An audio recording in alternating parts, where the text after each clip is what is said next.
Very good. Question number 11, Denise Roche. Thank you, Mr Speaker. My question is to the Associate Minister of Health and asks, does he stand by his statement that he has absolutely nothing to hide in regard to any potential conflicts of interest in regard to his duties as the Associate Minister of Health? Mr Speaker. Honourable Peter Dunne. Yes, I do. Supplementary. Supplementary question, Denise Roche. Thank you, Mr Speaker. Does he consider that there is the potential for a conflict of interest when the Minister that oversees funding for gambling harm minimisation is also chair of an organisation that seeks pokey funding? And if not, why not? Mr Speaker. Honourable Peter Dunne. No, I don't, and the reason is simple. The organisation that I chair, I established in 1993. One of its local activities is to organise an annual Christmas parade, which 25,000 people enjoy. It seeks funding from local trusts to organise the floats for that parade, and I have never taken any part in those funding decisions. Supplementary. Supplementary question, Denise Roche. Thank you, Mr Speaker. Does he consider that he has met the requirements of the Parliamentary Pecuniary Interest Register for the last 5 years? Order.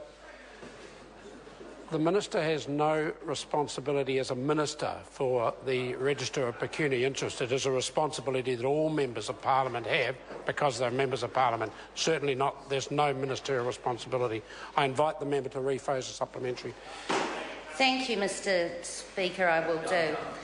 Does he consider he is meeting the high standards required of ministers in the key government with his duties as Associate Minister of Health, given his failure to declare his interests in the Northern Wellington Festivals Trust until 2013? Honourable Peter Dunne. Mr Speaker, I have declared my interests in both that committee and a number of other activities. Maybe I should have done so earlier, but that was an oversight. It's certainly in last year's declaration, this year's and future ones to come. As I said in my response to the member's primary question, I'm confident I have absolutely nothing to hide in this respect.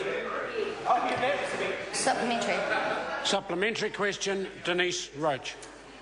Does he declare that it's acceptable that he is the Minister dealing with gambling harm and he did not declare interest in an organisation that receives pokey funds until 2013? Honourable Peter Dunne. Mr Speaker, I've already answered that question. We can go round and round in circles here. I have nothing to hide. I've never attempted to do so, and I welcome any scrutiny on the matter. Supplementary question, Te Aroa Flavel. Mr Speaker, to the Minister, will the Minister consider reopening the tender from the Problem Gambling Foundation? Honourable Peter Dunne. Mr Speaker, that tender process was from memory commenced in 2012. It was carried out independently of ministers by officials. I was not made aware of the outcome of the process until it had been completed, and that was on the 19th of March this year. And as a consequence, given the robust way in which it was carried out, I have absolutely no intention of interfering in that decision. Supplementary. Supplementary question, Denise Roche. When did he inform the Prime Minister that he chaired a trust that sought and received pokey funds? Was it before or after the Prime Minister gave him the role of Associate Minister of Health? Honourable Peter Dunne. Mr Speaker, I cannot recall exactly, but it's been a subject we've discussed many times in quite a jocular way, principally because photographs have appeared in newspapers of me dressed as Santa's elf in the Christmas parade. Point of order? Point of order? Order. A point of order. Denise Roche.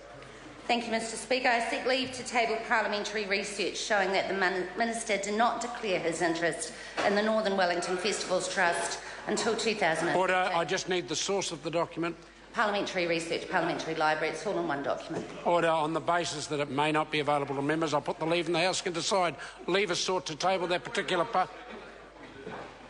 Mr Speaker, there's a member wanting to speak before. Yes, Mr Speaker. Just as a warning, I think there are some pretty strict rules around ways which came in the last standing orders change as to ways members are allowed to draw attention to breaches in pecuniary interest. And I think doing it this way is not one of them. And I just want to warn the member she might in fact get herself into some trouble if in fact it was allowed to be raised in this manner. Well, order. Point of order, Speaking further to the point of order. I'll withdraw that. I do have another supplementary. Order. Supplementary question, Denise Roche. Sure, to the Associate Minister. Does he regard that he is fit to be the Minister implementing solutions to problem gambling, given his links to the pokey industry, and if so, why? Honourable Peter Dunne. Mr Speaker, I have no links to the pokey industry.